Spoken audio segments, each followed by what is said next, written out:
Hola amigos, presentamos la segunda temporada de YPO Cast México, el podcast que cuenta las mejores historias de los líderes de YPO México. En este 15º y último episodio de la segunda temporada, hablaremos del crecimiento personal, los grandes e inesperados duelos que nos presenta la vida, arrancar negocios sin dinero, empezar desde abajo y más. Desde YPO Guadalajara, el gran Jean-Paul Otero nos va a hablar a corazón abierto.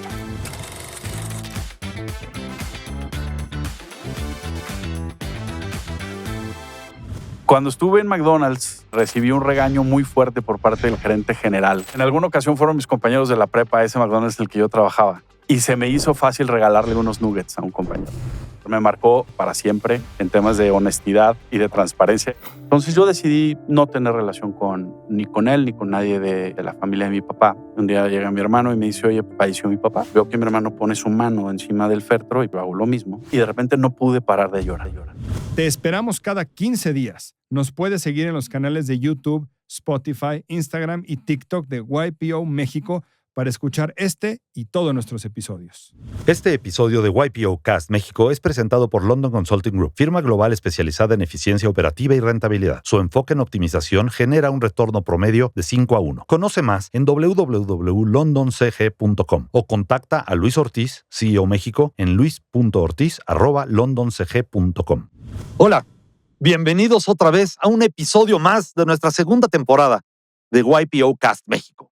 Soy Sergio Fonseca y mi partner, co-anfitrión de este super proyecto, Manuel Rivera, ambos de YPO Gold México. Manolo, bienvenido. Bienvenido, querido partner, y encantados de estar aquí hoy. Yo no sé tú, pero yo cada día que me levanto y venimos a grabar me emociono. Sí, Otras historias increíbles, gente de primerísima, en la cual vamos a platicar cosas que no se platican todos los días, porque de eso se trata este podcast, de que nos conozcamos mucho mejor, como solo en YPO nos podemos conocer y contar historias que nos dejan algo que aprender. Y vaya que nos las han dejado, ¿eh? Sí, hasta ahorita vamos muy bien y hoy vamos a ir para mejor. Les quiero presentar rápidamente a nuestro invitado de hoy. Muchos ya lo conocen, nos visita de Guadalajara, Jean-Paul Otero. Él es de YPO, tiene poco más de 3 años en la organización, se dedica al Venture Capital en Redwood Capital Partners. Estamos encantados de recibirte, Jean-Paul. Bienvenido. Querido Manuel, Sergio, un honor de veras estar aquí con ustedes. Muy honrado de la invitación, de recibir la invitación. Y se nos hizo tenerte porque llevábamos intentando tiempo y pues Guadalajara, México, y qué bueno que ya estás acá. Entonces, mira, vamos a arrancarnos. Tú y yo cuando platicamos encontramos una cosa en común. Tú te autodenominas un YPO atípico. Sí.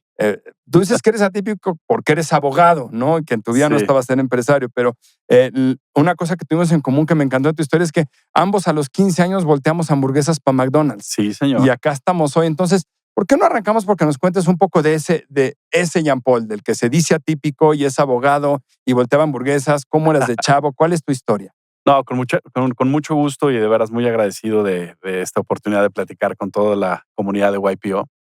Y platicábamos, Manuel, que sí, efectivamente, o sea, cuando yo tenía 15 años, pues yo vengo de una familia clase media, probablemente media baja, pero en ese momento no te das cuenta de ello, ¿no? O sea, lo que te das cuenta es que vives en una realidad donde a mí en lo personal me tocaba contribuir con parte importante de los ingresos de casa y la mejor forma de hacerlo pues, era poniéndonos a trabajar. O sea, 15 años yo tenía que encontrar la forma de poder apoyar en mi casa y poder solventar mis estudios.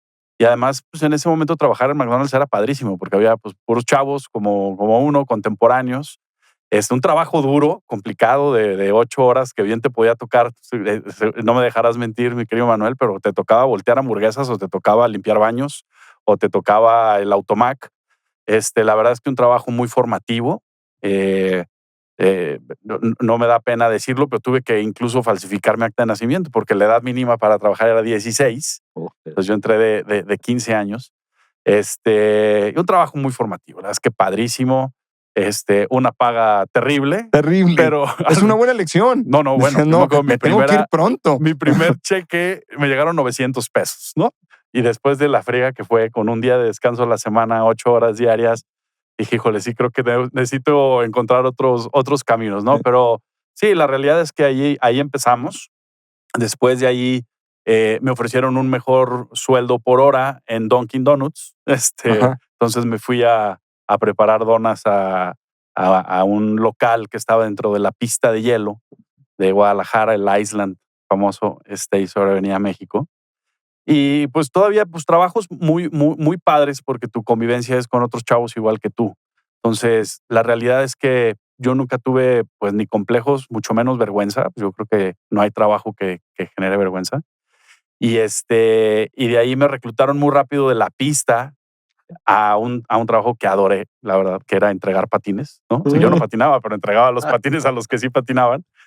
Y bueno, pues así empezó mi vida laboral, ¿no? Pero sí, lo recuerdo con mucho cariño, Manuel, igual que tú, mi paso por McDonald's. ¿Y algún recuerdo así de ese momento, de esas chambas, de eso que estabas viendo, algún recuerdo que Sí, incluso hoy dices, sí me marcó la vida que eso haya pasado? sí, muchísimo.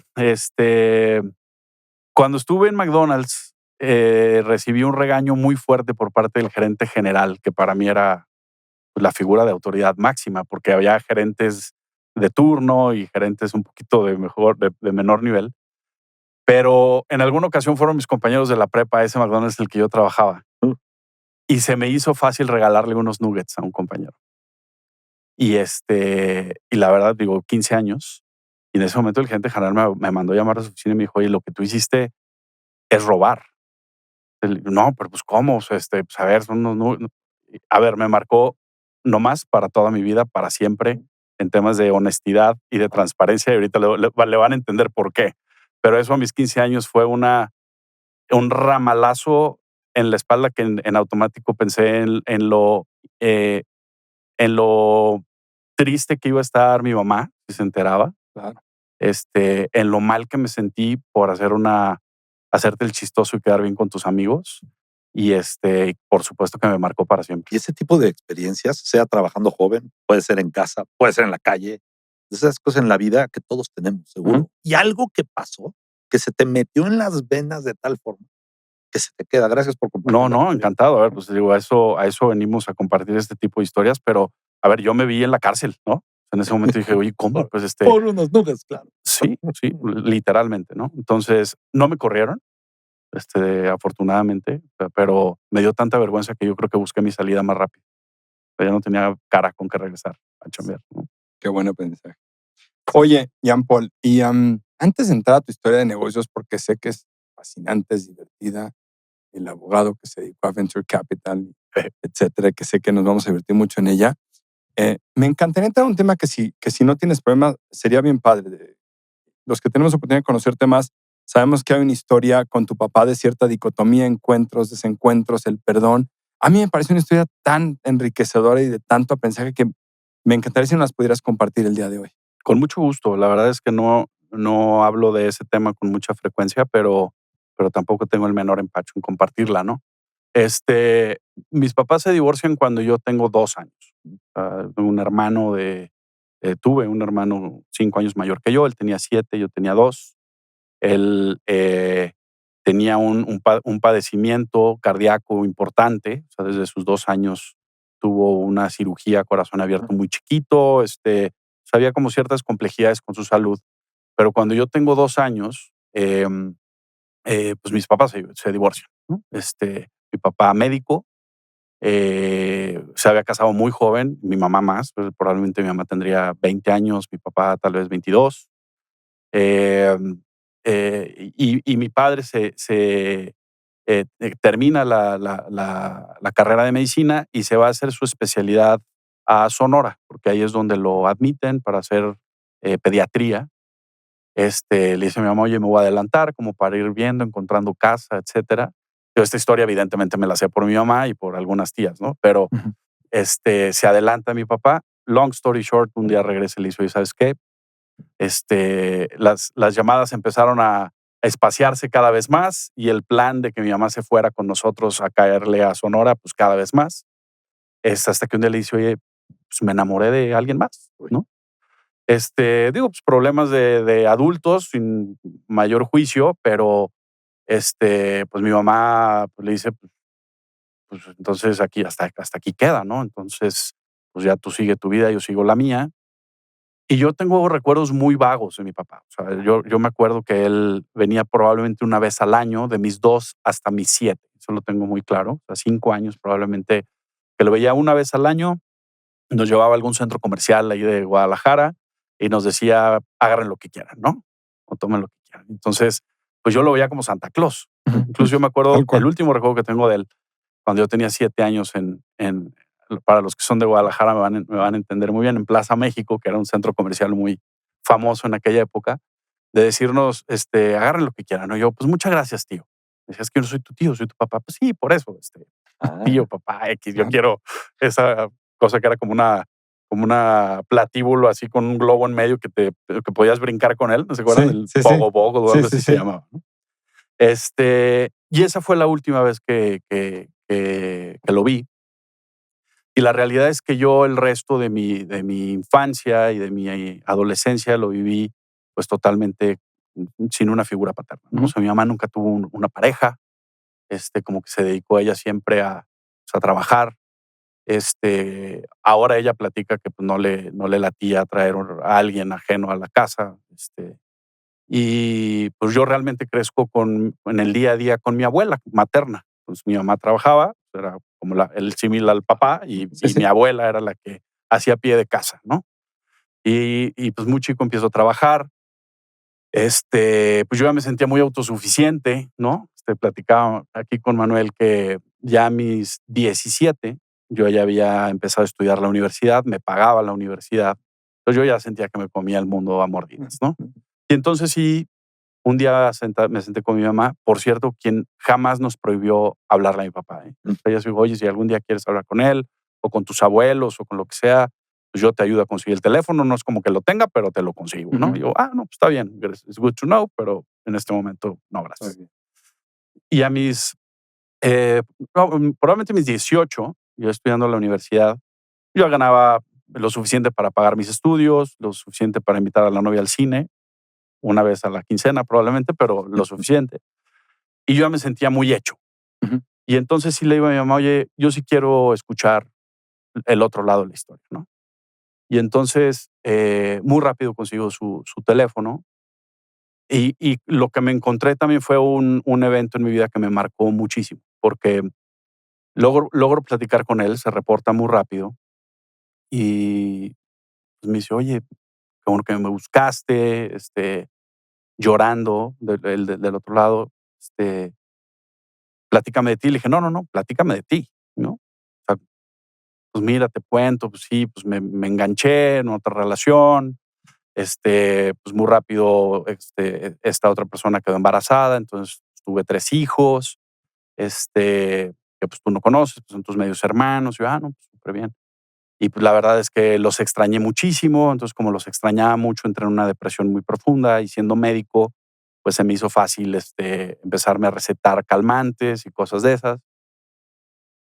Y entonces un día me cacharon en el hospital que me estaba robando los calmantes Okey. y me corrieron, ¿no? Y como yo ya tenía una adicción, generada por el uso de los calmantes, pues necesitaba encontrar otro espacio, entonces me invitaron a entrar a la policía judicial y una historia así que yo dije, me acuerdo que le dije: "Oye, a ver, como un médico con especialidad, profesionista, que ya le partió la madre a una familia, perdón por el francés, pero ahora vas por una segunda". O sea, me di cuenta que lo que yo viví, pues, no se comparaba en nada a lo que vivieron mis medios hermanos, ¿no? Seguramente, Claro. digo, no tengo como dicen, no tengo pruebas, pero tampoco dudas, ¿no? O Pero sea, sentiste esa con empatía con ellos, más chicos. sí, por supuesto que De sí, repente tu historia era la menos tétrica del entorno. 100%, porque yo volteé y dije: "Oye, yo estoy a toda madre". O sea, tengo Guau. trabajo, Sí. estoy estudiando, tengo mi novia, tengo mi familia, tengo mis amigos. Y eso sí que, me llegó en una edad que, digo, mis amigos de la infancia se los pueden platicar y confirmar. O sea, yo tenía una aversión con el tema de las drogas. O sea, si alguno de mis Mm. amigos, oye, que vamos a probar el churrito, o sea, yo era así, en automático eso lo desactivaba como mi amigo, Claro. ¿no? Yo lo asociaba con poco carácter, con falta de capacidad de resiliencia. O sea, para mí restaba mucho valor en una persona eso. Y pasa eso. Yo a partir de ahí decidí que no quería saber absolutamente nada de él. ¿Te había sido suficiente con esa llamada? Sí, pero la verdad es que yo creí que iba a traer más toxicidad que beneficio a mi vida y decidí, porque él me decía, y tus abuelos te quieren muchísimo. Y yo decía, oye, si nunca se han preocupado si yo tenía dónde dormir, ¿no? O sea, si tenía que comer, pues como que estaban preocupadísimos. ¿Cómo me quiere, no? Entonces yo decidí no tener relación ni con él ni con nadie de la familia de mi papá, a diferencia de mi hermano. Mi hermano 5 años mayor que yo. Él sí que empieza a viajar mucho a Colima, que es donde vivían mis abuelos y donde vivía mi papá. Y siempre me decía, oye, acompáñame, ¿no? Vete tú, cabrón, no quiero tener nada que ver. Y llega un julio de 2002. Un día llega mi hermano y me dice, oye, pues falleció mi papá.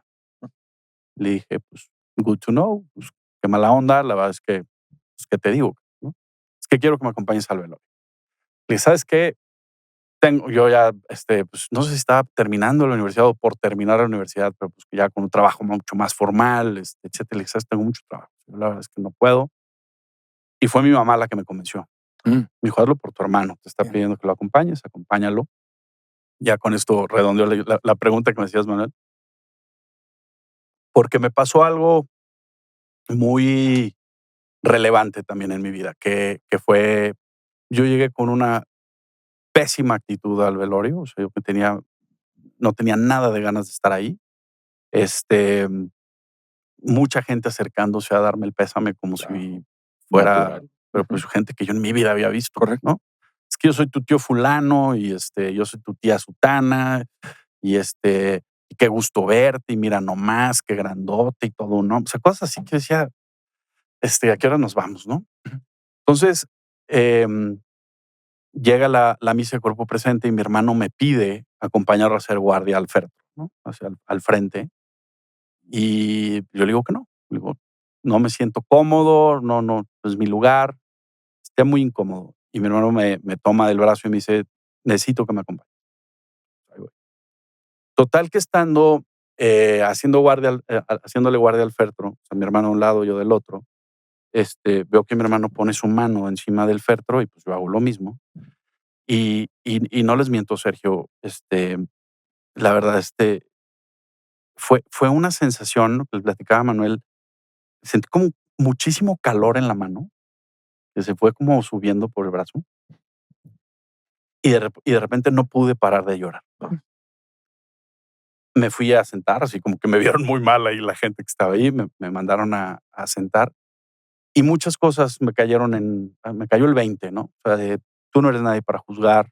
O sea, lo que hizo, lo hizo porque en su momento creyó que era lo mejor. Probablemente se alejó para no hacerte daño.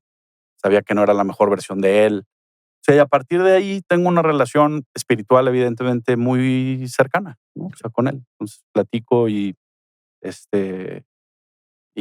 pues digo, en la medida de lo posible, pero son de esos acomodones que te da la vida, ¿no? De ponerte en tu lugar, de no emitir juicios si no tienes el contexto completo. No, y el hecho de que tengas esa relación espiritual con él, como lo acabas de decir, hace que él está presente contigo en tu vida de hoy, en tu vida de padre, en tu vida de Por empresario. supuesto. Sí. Por supuesto, sobre todo la de padre, ¿no?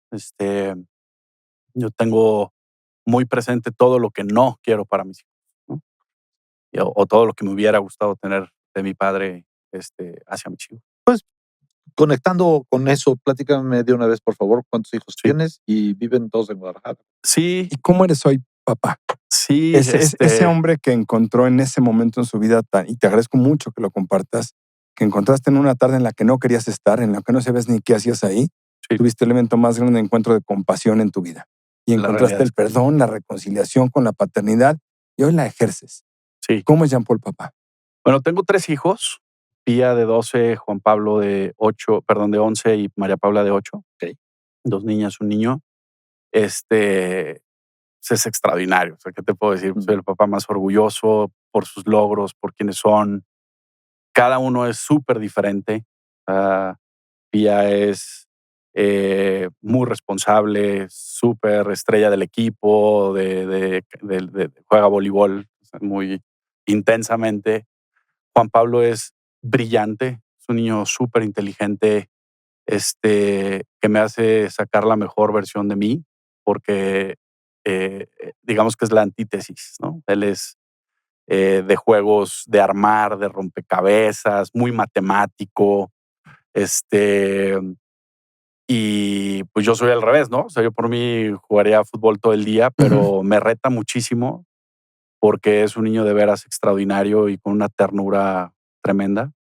Y María Paula, la pequeña, es chispa, imagínense, la tercera, con dos más grandes arriba de ella, despierta, le encanta bailar, ocurrente, bromista, me tiene botado de la risa, ¿no?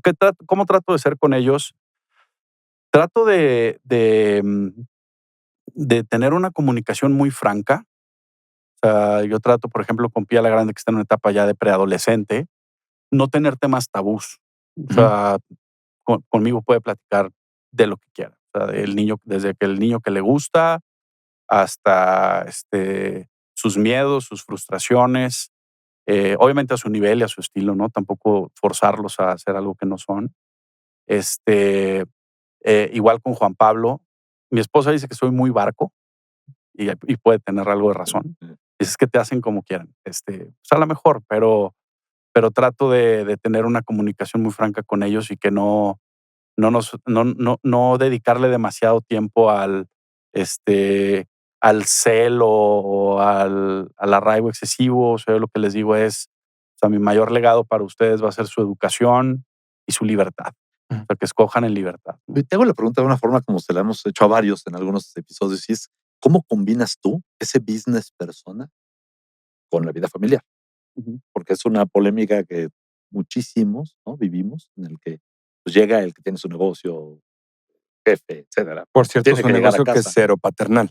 Y su negocio Es cero numérico, paternal. es frío, es distante, No vayas a llegar a pedirles el absoluta retorno sobre la inversión disciplina. a tus Y hijos. tenemos aquí un padre cuya prioridad, por tu propia historia, es ser un padre presente, un padre que Sí. viaja una vez al año con cada hijo por separado. ¿Y cómo conviven estos dos, Fíjate, Jean-Paules?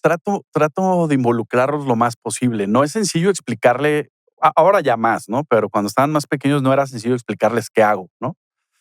Y me ayudó muchísimo. Nos fuimos a vivir a Austin por casi 4 años, los 5. Y arrancamos un vehículo de inversión para invertir en marcas de consumo de alimentos y bebidas en Estados Unidos. Y entonces desarrollamos un podcast, y le hago así porque no es o sea, no salía a ningún lado, nomás lo grababa en mi celular y ya, con mis hijos, y le llamábamos Try It. Y llegaban a la casa muchísimas muestras de productos que estaban buscando inversión. Decía, ustedes me van a ayudar a probar, ¿no? Cool. Y entonces, pues un día llegaban unos buenísimos y otro día casi se querían vomitar en la cámara, así de no sé qué es esto, sabe horrible, y le daban calificaciones y demás. Lo empecé a hacer con Pía, después también Juan Pablo empezó a participar, y para mí era la mejor forma de explicarles y de que entendieran qué hace papá, ¿no? Y la Qué verdad maravilla es que de combinación. sí, y pues trato de la chamba dejarla en la oficina. O sea, es raro que haga home office, y si hago home office contestando correos o lo que sea, lo hago ya que se hayan dormido. O sea, tengo ciertos rituales que me ayudan a estar más presente. El primero es que mientras estuvieron pequeños, para mí era importantísimo bañarlos y acompañarlos a dormir escalonadamente. Entonces, una noche acompañaba a Pía, otra noche a Juan Pablo, otra noche a María Paula. Leerles un cuento, platicarles. Por ejemplo, con la grande. La grande es súper fan de Shark Tank. Entonces veíamos un capítulo de Ella Shark es Tank. fan de Shark Es Tank. súper fan, súper fan. Y ahora que tenemos varios YPOers que están en Shark Tank, pues feliz de conocerlos y de Claro. platicar con ellos. Sí, claro. Muy bien, buenísimo. Gracias, padre historia. una buena lección de cómo combinar ese mundo Y de qué la chamba bonito con los niños. cierra el círculo, ¿no? De lo que aprendiste, cómo ahora lo ejerces. Dices, yo soy el papá que yo hubiera querido tener. No son tus palabras, pero sí tus acciones. Y lo Sí, vives pues muy trato intensamente. de que al menos lo que a uno no le hizo falta, no les haga falta, ¿no? Y no hablo del tema económico, sino de... Yo, por ejemplo, recuerdo muy claramente esperas afuera de la escuela, solo. De que ya habíamos salido de la primaria y esperando que me recogieran. Y me acaba de pasar hace poco, fíjate esta historia, hasta todavía me afecta, porque un día me habla Cristi, mi esposa, 6 de la tarde, me dice, oye, sí tienes claro que vas a ir a recoger a Pía, ¿va? Y yo, no me dijiste nada, pero Pía sale a las 6 y son las 6:02. Pues sí, hay que ir por Pía. No, a ver, no tienen ni idea lo desesperado que estaba. Claro. Digo, a ver, llegué por ella a 6:25. Pero tipo flashbacks. Tipo Sí. te venían flashbacks. Claro, por supuesto que se me venían flashbacks, ¿no? ¿Y dentro qué pasaba? No, pues la veía como yo me sentía en aquel entonces, ¿no? Digo, seguramente mis esperas eran de más de 20 minutos, ¿no? De hora y media, no sé, pues, pero son cosas que claro que las traes a tiempo presente y te afectan, ¿no? Entonces, Y te bueno, mueven como adulto y te mueven como al de 7 años. Por supuesto que te ¿Y llegaste? llegué. Ya está bien. Ya está con los amigos platicando así como de hoy, nos podemos esperar otros 20 minutos, pero pues bueno, afortunadamente no es una realidad que a ellos les haya tocado vivir con frecuencia. Qué bueno. Oye, Jean Paul, te cambio dramáticamente de tema. Vamos un ratito a Jean Paul, el del negocio. Cuando tú y yo platicábamos, tienes una gran historia como abogado, después te vas al gobierno y un día dices, voy a poner mi fondo y a ver cómo me va. Y arranca una etapa de tu vida muy retante. Cuéntanos un poco de esa. Con mucho Tus gusto. retos, tus dificultades, tus fracasos, tus éxitos. Con mucho gusto. Yo arranco mi carrera como abogado en la administración pública. Me invitan a trabajar en un organismo descentralizado del gobierno estatal. Y bueno, incluso antes, mis prácticas profesionales, esta historia es muy buena porque mis prácticas profesionales ya se me venía el tiempo encima, ya estaba haciendo la tesis, pues trabajando para poder pagar mis estudios. Me decían, no, compadre, es que tienes además que hacer horas de servicio social para liberarlo, ¿no?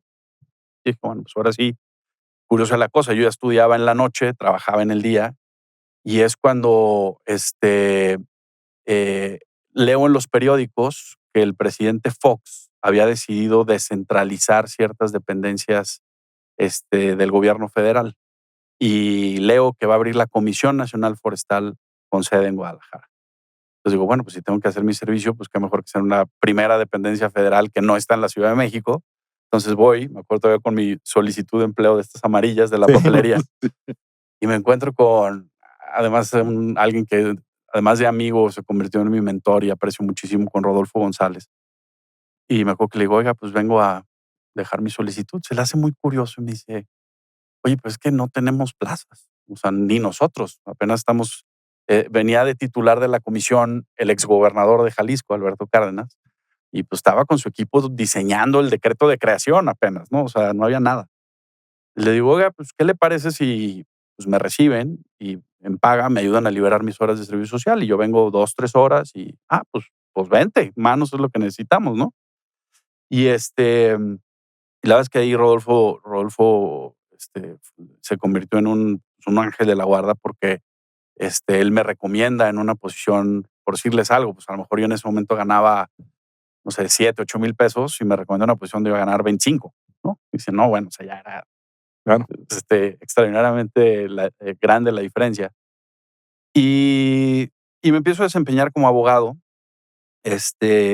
Luego Rodolfo se va al gobierno federal con otro de mis grandes amigos y mentores, con Sergio García de Alba, que fue secretario de Economía. En ese momento era subsecretario de Pymes en el gobierno del presidente Fox. Y Rodolfo, que me había dado mi primera oportunidad como prestador de servicio social con esa solicitud amarilla, me busca y me dice, oye, pues, ¿cómo vas en la chamba? ¿No? Pues bien, ahí vamos. Yo tengo nivel, pues no de dirección, pero sí de coordinación. Y me invita al staff de asesores legales del subsecretario de Pymes, ¿no? Yo tenía 23 años, 22, 23 años. Pues una responsabilidad grande. Entonces me vengo a trabajar a la Ciudad de México con ellos. Y ahí creo que es un punto de inflexión en mi carrera importante, porque la primera tarea del equipo legal del subsecretario era diseñar unas reglas de operación bajo un programa único para apoyar a la pequeña y mediana empresa y a los emprendedores de México, ¿no? Muy bien. Y de ahí surge el famoso fondo PYME, Ujú. donde es que a esa edad, benditos veintitantos, ¿no? O sea, que Ok. como esponja lo que quieres claro. aprender. Y crees que Pero- todo es posible también. Y trabajábamos CDMX style, ¿no? O sea, 15 horas diarias, no tenía nada que hacer, más que trabajar. Entonces, la verdad es que ahí me brincaba mucho, o sea, al momento de estudiar todos los programas de apoyo y demás, me brincaba mucho porque todos los esfuerzos del gobierno estaban orientados al componente de financiamiento. O sea, ¿cómo le hacemos con garantías líquidas a primeras pérdidas para que fluya el financiamiento hacia las pymes? Pero había pocos esfuerzos con el o con el componente de capital, ¿no? Ahí había un esfuerzo por invertir en las aceleradoras de empresas, las famosas Tech VAs, Ujú. pero prácticamente no había fondos de inversión en México, ni uno. Y en ese momento, pues ya tenías muchas fuentes de consulta. A lo mejor no estaba Google, pero sí estaba Altavista, ¿no? Entonces ya empezabas a ver que pues existían los Sequoias y existían los Andreessen Horowitz. Sí. Yo me acuerdo que platicaba con el subsecretario, que después fue secretario de Economía, hoy consejero de mi primer fondo, Sergio García Alba. Le decía, oye, Sergio, ¿por qué no hay más capital privado en las empresas? No, pues es que el riesgo, es que el inversionista latinoamericano típicamente reinvierte en su propio negocio, no le gusta mucho el poner en riesgo su capital. Ok. Y se me quedó muy grabado. Yo desde ese momento dije, yo voy a ser el primer fondo de Venture Capital. Estoy hablando de 2003, ¿no? Ya existía por ahí México. Soy abogado. Soy hecho para esto. Sí, a ver, yo Sí. ahí es donde me atoré. A ver, eres abogado. Servidor Estaba público. servidor público trabajando para el gobierno. Lo mío. Lo que te es abrir pusieron a venture en hacer México. eran, pues me imagino, documentos oficiales de creación, todo lo Sí, que sí, hay. sí. ¿De dónde te vino yo podría empezar un tema de productos financieros para resolver un problema en un ámbito en el que yo no estoy? A ver, ¿de dónde vino eso? Pues de la necesidad de leer en los emprendedores la necesidad de recursos que no necesariamente tuvieran un costo asociado de corto plazo. Porque a ver, pues, la banca en aquel entonces era igualita a la de ahorita. O sea, te llega el financiamiento cuando no lo necesitas. Sí, claro, ¿no? te ofrecen Cuando lo cuando necesitas, no tienes. te lo Si dan. dices, Sí, no, claro. bueno, tráeme una garantía 2-1, ¿no? Pues si tuviera una garantía 2-1 No no te estaría haría aquí. prestado, ¿no? Sí. Tal cual. Y entonces es el eterno dilema de, oye, pues ¿por qué no hay más innovación? ¿Por qué no hay más emprendimiento? Pues porque no hay capital. ¿Y por qué no hay capital? Pues porque no hay más proyectos.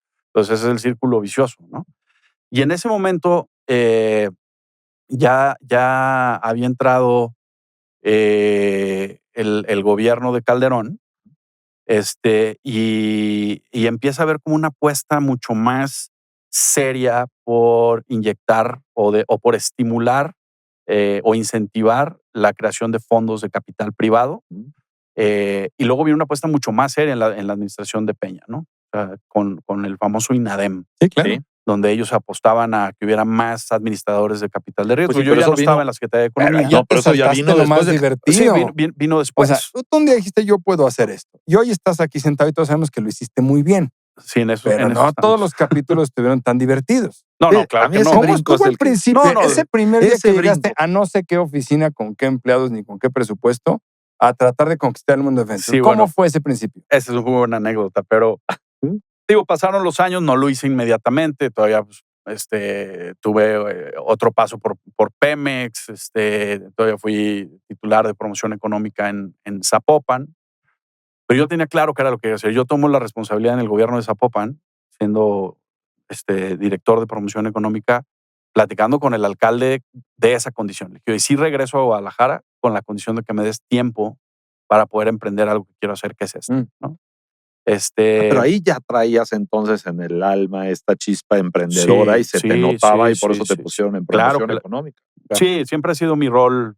En el sector público no he hecho otra cosa que no sean temas de promoción económica, salvo mi última responsabilidad, que fue el último empujón, porque estando en el gobierno de Zapopan, termino siendo secretario general del ayuntamiento. Es como pues, el 02 del alcalde, ¿no?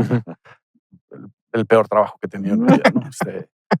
Ahora sí voy a Temas, emprender. sí, le dije, ahora sí ya tengo que emprender, porque aparte ya tengo 30 años, ya es hora, ¿En ¿no? qué edad 32. tuya ya tenías ese puesto número 2 en el ayuntamiento? Pues yo fui Yo tenía 34 años. Ok. 34, 33, 34 años. Muy bien. Y entonces cuando digo, es momento, ¿no?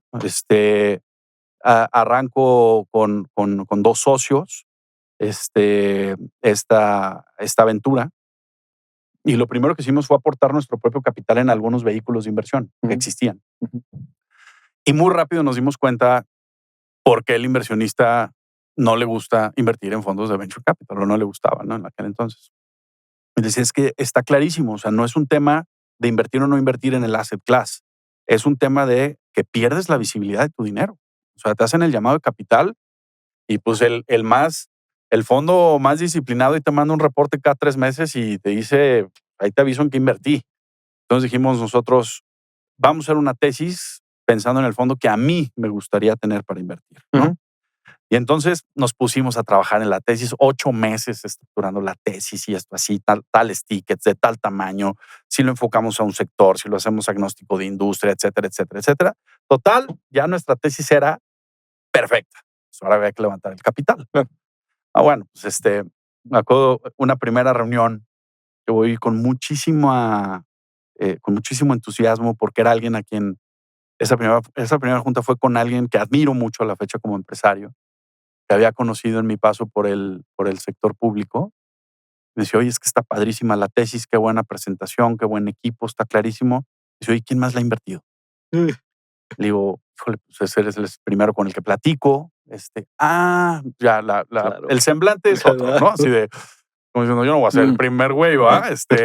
Bueno, déjame le echo una pensada, porque aparte el mexicano no sabemos decir que no. O sea, debemos decir, Claro. llámame después, Sí, lo sí. veo con mi family office, ¿no? Sí, pero a ver, yo quiero hacer. Hay que recordar la historia de la que estamos hablando. Tú empiezas este negocio así como lo estás pensando, queriendo levantar capital. Tú no tenías a los amigos de tu papá. Tú venías del sector gobierno, entonces a la gente que habías conocido desde el sector público, tal vez en promoción económica ya habías convencido, ya habías podido conocer a algunos, pero algunos. ¿A cuánta gente tuviste que ver para poder levantar el primer fondo? A ver, te podría contestar que a muchos, pero la realidad es que no tanto. Y te voy a decir por qué. Platícanos el Sí, secreto. sí, A ver, entonces, ¿cómo se hace? la ¿Cómo mejor se hace? parte? ¿Cómo se Te hace voy a esto decir por sin qué. tantos? Uno, yo tenía clarísimo, estando en el gobierno, que mi responsabilidad como titular del área de promoción económica era servir a los empresarios. Y eso, tristemente, es algo que no es sencillo de encontrar. Entonces, no sé, a mí llegaba alguna empresa y me decía, oye, tengo atorados el tema del uso de suelo para hacer un edificio, bla, bla, bla. Yo me convertí como en el ombudsman de los empresarios al interior de la administración. Entonces salí con muchos amigos empresarios por hacer mi trabajo. Por capacidad de resolver. Y llegaban y decían, oye, y pues ¿cuánto? Nada, pues ese es mi trabajo, para eso me pagan, ¿no? Y eso a la larga creo que rindió muchos más frutos que haberles tomado lo que hubiera sido, Interesante. ¿no? Entonces, tu track record, a diferencia de otros fondos, que es ya como invertir dinero, es yo resuelvo. Pues yo resuelvo y además con transparencia Sí, y sí. además para mí es muy importante hacer mi trabajo sin tomar recursos que no me correspondan, ¿no? Déjame unir la historia. Después de que me Por regañaron favor. por esos nuggets cuando era adolescente, Exacto. de ninguna forma yo iba a usar el dinero que no era el mío. Muy bien. Exactamente. Entonces, por supuesto que eso me ayudó mucho. Pero probablemente tuve 3 reuniones igualitas a las que les acabo de platicar. Oye, qué buena tesis, interesantísimo, toda la confianza en ti, tu capacidad. ¿Quién más la ha invertido? Pero entonces, ¿quién fue el primero? Bueno, el ¿O primero. cómo le hiciste? No tienes que decir el nombre, pero para que Sí, hubiera un primero. hubo un empresario que me había hecho favor de invitarme a trabajar con él. Cuando estaba por terminar la administración, me dijo, ¿y qué vas a hacer? No, pues ya voy a emprender mi negocio. Vente a dirigirme a área de relaciones con gobierno, de un grupo empresarial muy grande, muy fuerte. Y le dije, ¿sabes qué? Te lo agradezco mucho, pero este es mi momento. O sea, tengo 34 años. Si no lo hago ahorita, ya no lo hice. Pues a lo mejor es necedad, pero quiero calarme emprendiendo, ¿no? Y la verdad es que fue muy amable. Me dijo, oye, te entiendo perfecto, lo respeto mucho, te deseo mucho éxito. Si algo se te atora, me avisas. Y él tiene un family office. Son de los pocos grupos, bueno, era de los pocos grupos en aquel momento en Guadalajara que tenía un family office que le administraba sus inversiones. Formal. Y me acuerdo que busqué no una, ni dos, ni tres, ni cuatro, o sea, muchas veces al family office, por correo, por mensajes, por teléfono. No lo había podido contactar. Ghosteado, como dicen ahora los chavos, ¿no? Total, dije, bueno, pues si no me contesta, pues le voy a hablar a esta persona, ¿no? Que me había hecho favor de invitarme a chambear. Y dicho y hecho, hablo con él y de un martes me dice, vente el jueves, aquí platicamos, encantado. Llego y me encuentro el family office sentado en la sala de juntas. Yo, pues, al que habías buscado 9 veces. Sí, claro, claro. Es que es importante decir eso. La gente cree que todos hacemos primeras llamadas y ya se hizo porque tienes un track record, porque tienes un nombre. No. Aquí la puerta se toca hasta que se abre. Así es. Y si no, no se va a abrir. Sí, yo no me iba a quedar hasta que me dijeran que no. Como ya me habían dicho que no 4 anteriores, ¿no?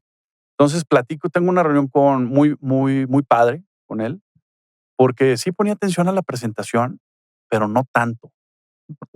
Y de hecho, después le platicaba a mis socios que yo dije, no, invertir. O sea, lo veo pues, en su celular mucho. Luego ya termino y me dice, ¿ya terminaste? Sí. Cierra la carpeta que le había entregado y me dice, mira, sí le voy a invertir por 2 razones. Me dice, la primera, porque hay que ayudar al ecosistema. Esa fue su primera respuesta. Y la segunda, porque quiero desde hace tiempo que hagamos algo juntos y me parece que es una buena aventura, hace todo el sentido. Le dijo fulano, a su family office, encárgate de que los números hagan sentido, haz el due diligence, y si hace sentido, va. Me dice, oye, ¿quién más le ha invertido? Pero primero dijo que sí. Sí, solté la risa y me dice, todos te hacen la misma pregunta, ¿verdad? Le dije, sí. Me dice, encárgate de decir que ya le invertí, te va a ayudar. Eso. Y me ayudó mucho, porque de ahí la verdad es que fue, pues no fácil ni rápido, pero, o más bien sí fue rápido, no tan fácil. Y levantamos 40% arriba del target que habíamos fijado como primer fondo en poco menos de 4 meses. Es ese primer inversionista ancla. Sí. Del que puedes dar referencia, el que te cambia la vida. Sí, pues él tiene así como un lugar especial en mi corazón, junto con otro que es YPO. También. Hoy sabemos lo exitoso que has sido. ¿Podrías decir que ese de tu, pues todavía corta, porque estás chavo, de tu corta carrera, es el desafío más grande que has tenido profesionalmente hablando? Sí, sin duda. Sin duda. O sea, la verdad es que ha sido... a ver, porque nosotros instrumentamos una tesis atípica de inversión, no somos el típico fondo, y eso genera, pues a veces ciertas críticas de colegas, ¿no? Que dicen, oye, es que ¿cómo es posible que tú invites a tus inversionistas a los comités de inversión, por ejemplo? Les digo, ¿y por qué no? O sea, la verdad es que creo que, y digo, ahí están los resultados. Tomamos mejores decisiones de inversión. En el 65% de los casos hay una coinversión por parte de ellos. Estoy al mismo tiempo sembrando para construir exits a través de la propia estructura de mis inversionistas. O sea, yo creo que el asumirte que al ser un manager de un fondo sabes de todo, pues no solamente es arrogante, sino es mentira, ¿no? ¿Quién te lo critica o te lo desafía piensa que son juez y parte, que puede haber un conflicto de interés ahí o por qué no? Sí, o sea, más bien lo que dicen es que si tú eres el profesional, tú tienes que tomar las decisiones al 100. Y es el caso. O sea, mis inversionistas no tienen voto porque los haría legalmente responsables. O sea, le quitarías el velo del limited partners. Correcto. Pero no por eso significa que no los pueda escuchar. Pongo un ejemplo. O sea, si tengo una inversión ahora que tenemos el vehículo, para sobresimplificarlo, ¿no? Pero ahora que tenemos el vehículo de inversión para marcas de consumo, alimentos y bebidas en Estados Unidos. Pues si tengo al principal productor de salsas del país, y estoy evaluando invertir en un snack saludable que lo estoy leyendo, pero clarito, la escalabilidad que puede tener esa marca con un co-branding de la empresa de uno de mis inversionistas, ¿por qué no lo voy a hacer? Bueno. Decir, oye, fulano, ¿esto hace sentido para tal grupo? O sea, ¿se podría hacer un co-branding o no? Y a lo mejor en regular basis, esa empresa es muy pequeña para hacer un co-branding con el principal productor de salsas de México. Pero, pues al estar invertido él y él haberla visto, no solo a nivel de investment memos y haber estado presente en el pitch del emprendedor, etcétera, dice, pues vale, calamos, ¿no? ¿Sí? Entonces ese smart money, o sea, que te hace distinguir un buen fondo de un fondo average, también hacia las empresas del portafolio es muy importante. Porque el emprendedor que es bueno, típicamente sabe que es bueno. Y también se da el lujo de escoger a su inversionista. Entonces, eso es una oferta de valor a tus inversionistas, pero también es una oferta de valor a tu otro cliente que es el founder de la empresa en la que vas a invertir, ¿no? Entonces, esa sinergia, ese pequeño ecosistema que estamos tratando de construir entre las empresas del portafolio y las empresas de nuestros inversionistas, a nosotros nos ha rendido unos réditos extraordinariamente grandes. Te pregunto lo contrario, y esta historia otra vez corta y exitosa, en que a los 34 empezaste con todo esto, ¿cuál dirías que es el fracaso más grande que has tenido? A ver, podría hablar de muchas empresas en las que decidimos no invertir, que resultaron ser extraordinarias Pero eso sería tal vez exits. una mala decisión y no un Sí. fracaso. Un fracaso. Sí, salió mal.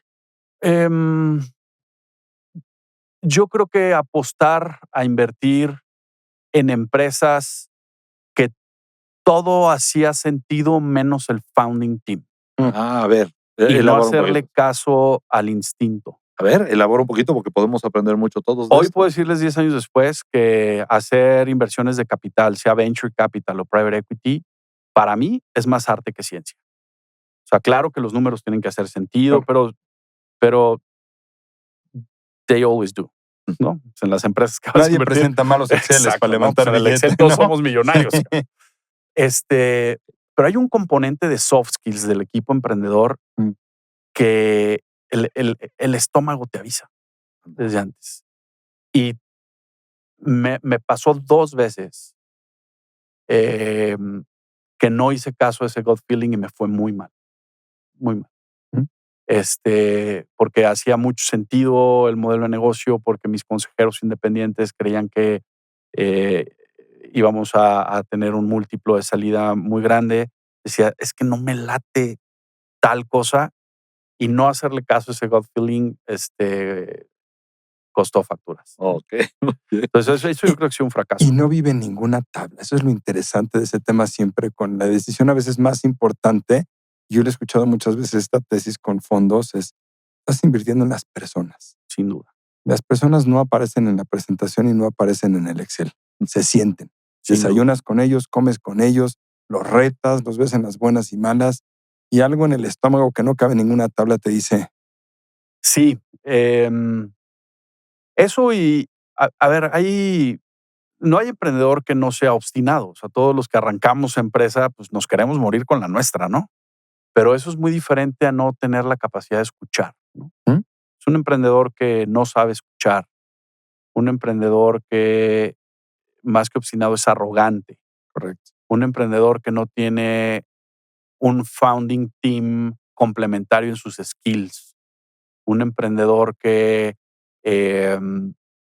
no reconoce que hay o que puede haber capacidad de otras personas alrededor de él, difícilmente va a ser un emprendedor exitoso, desde mi punto de vista. Muy bien. Mira, ya Déjame, le estamos con pongo las fast lecciones. forward, porque sí, tenemos muchas y muy buenas, pero quiero todavía tocar un par de temas. Entonces, ¿qué sigue?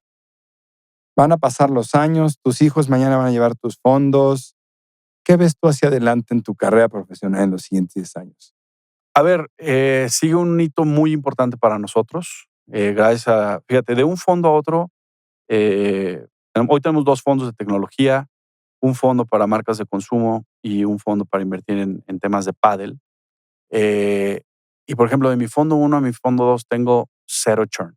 ¿Qué significa eso? Que el 100% de mis inversionistas del primer fondo, el 100% invirtieron en el segundo. La mitad de ellos un ticket más grande. Eso habla un poco de la sinergia que hemos logrado construir junto con ellos. ¿Y qué sigue? Pues estamos construyendo la plataforma de un grupo financiero que, además de estos 3 fondos de Venture Capital, uno de Private Equity, llevemos la práctica de banca de inversión. Pues ya hoy hacemos muchas valuaciones para algunas compañías. Hacemos due diligence para merchant acquisitions, para otras. Y lo queremos consolidar como un grupo financiero para que de manera natural y orgánica pues podamos seguir creciendo más que en assets under management, seguir creciendo en nuestra capacidad, sobre todo geográfica, de operación de los vehículos de inversión. Ahorita tenemos ya una concentración mucho mayor en Estados Unidos que en México. ¿Pero qué sigue para ti? Y para mí lo personal, ¿Qué quieres tú en los siguientes años para ti, para tu familia? Tengo muchas ganas, te platicaba, de incursionar en el mundo del fútbol.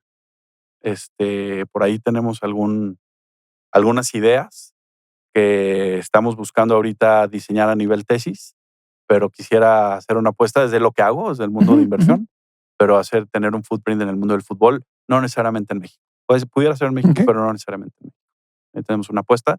Y lo que preguntabas de mis hijos, la realidad es que yo estoy en un negocio que difícilmente pudiera heredar la operación de mi negocio a mis hijos.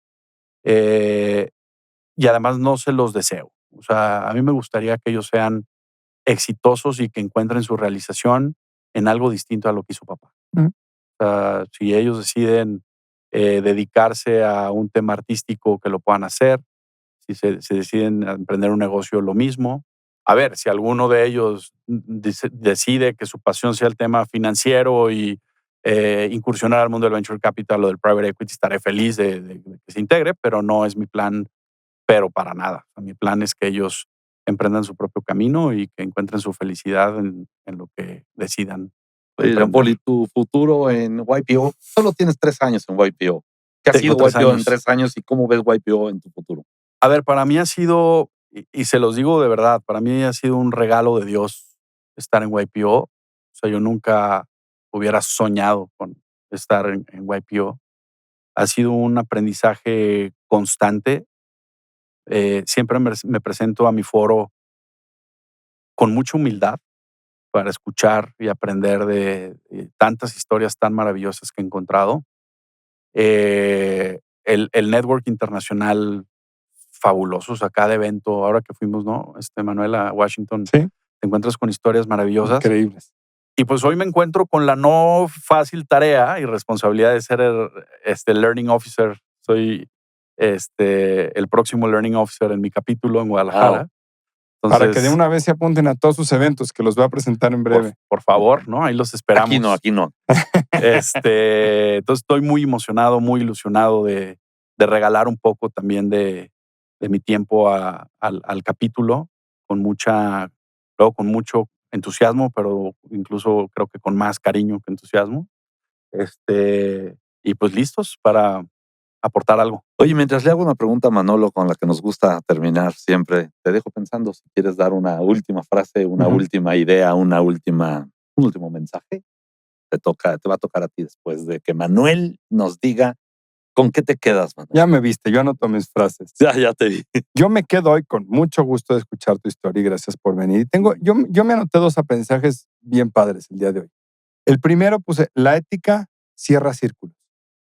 ¿No? ¿Cómo arrancamos esta historia que te marca del nugget, que son $2 cuando es lo que te pagan como por 4 horas, pero es irrelevante? ¿Y cómo te pagó los dividendos en el servicio público para tener un track record que levantó tu fondo? Y eres un fondo gigante, no hablamos de tamaños, pero no es una cosa menor la que operas y vino de una raíz que siempre siguió un patrón que hoy te ha hecho cobrar tremendos dividendos, ¿no? Entonces creo que la ética cierra círculos, con eso me quedo uno. Y el otro que me gustó muchísimo y me resuena mucho es de tocar la puerta 9 veces porque la 10ª es la buena. Y así cayó su primer cheque. Y así nació tu fondo, y así nació Redwood, y así eres quien eres hoy. Fue la 10ª. Nunca te quedes en el camino por la segunda o la tercera. Puede que sea la 10ª o la 100%. El riesgo que yo corro cuando le pregunto yo primero a Manolo, ya que no me lo preguntó él a mí, es que ya no me deja nada. No, yo les voy a decir con cuál me quedo. Pero me va a salir del gut feeling. Venga. Creo que tu historia es una historia de gut feeling bien interesante. No porque uno es abogado te vas a dedicar a las leyes siempre. No porque empieces en la iniciativa, quiero decir, en este caso, la vida pública del gobierno, de tu estado, de tu ciudad o de Zapopan, tu alcaldía, te vas a dedicar a eso siempre. Y hubo algo que tú fuiste descubriendo y que venía de ti, de tu inteligencia, de lo que realmente te llamaba. Y yo lo dejaría como que sí, ese gut feeling nos va diciendo cosas. Y si el gut feeling no te ayudó a decidir estudiar lo que tenías que estudiar, pues la vida te lo va a ir presentando, ¿no? Y al final que digas que YPO ha sido un regalo de Dios, bueno, también me parece algo muy bonito. Sí. Que tal vez ahí en el gut feeling tuyo hay algo en YPO que los demás seguiremos descubriendo, ¿verdad? Seguro. Entonces, pues yo me quedo con eso. Tal vez diría, hay que saber escuchar nuestro gut, nuestra entraña. 100%. O porque en determinado momento te suban las manos y sabes que es por ahí, no es por allá, sea la inversión en un fondo o sea lo que sea. me parece que el gut feeling de la historia de Jean-Paul me deja mucho a mí. Gracias, Sergio. Pero por favor, te dejamos terminar. Adelante. A ver, yo lo que diría, yo con lo que me quedo es, siempre me pregunto por qué hago lo que hago. Y lo que le digo a mis hijos, lo que le digo a mis amigos, a mis socios, a mí, más allá de el profit y el exit y el carry que cobremos, me mueve mucho más la trascendencia. Y la trascendencia creo que se logra de muchísimo mejor manera o de manera más sostenible en el tiempo, cuando esa base de haberte manejado con transparencia, con rendición de cuentas, y lo demás, digo, con mucho esfuerzo, mucho empeño, mucha disciplina en el trabajo, y lo demás viene por añadidura, ¿no? Entonces, eso es lo que viene para mí, eso, o sea, seguir haciendo las cosas en transparencia, con libros abiertos. Los inversionistas saben dónde está cada centavo de todo, hasta del management fee, ¿no? O sea, ellos, si quieren, pueden saber cuánto se gasta en viáticos, pasajes, cafés o lo que sea. Y eso yo creo que en el largo plazo es lo que más deja. Buenísimo. Y yo con eso me quedo, querido Manolo. Con esta idea de trascendencia, me gustaría cerrar dándole las gracias a Jean-Paul Otero de YPO Guadalajara y quedarnos con este mensaje de trascendencia, que creo que por eso estamos haciendo esto que estamos haciendo. YPO Cast México, para conocer mejor la historia que hay detrás de cada uno de los YPOers de México, de todo México, porque no solamente son historias de negocios exitosos, detrás de cada historia, de cada uno de ustedes, de nosotros, hay algo bien interesante. Gracias a ambos por estar aquí. Muchas gracias, Sergio. Y Manolo, mil gracias. Te dejo. Gracias por venir. Ha sido de verdad un placer, un privilegio poderte conocer más y que nos hayas compartido tu historia. Muchas gracias. Gracias, Manolo, Sergio, qué tipazos. Gracias, por la invitación. Hasta pronto. Hasta luego. Gracias a Tequila Clase Azul por ser parte de este episodio de YPO Podcast México. Gracias, Montechanic, por ser parte de YPO Cast México, la bodega líder en vinos premium mexicanos, fundada orgullosamente por YPOers. Nos acompaña desde el Valle de Guadalupe para hacer cada episodio más especial. Muchas gracias, Montechanic.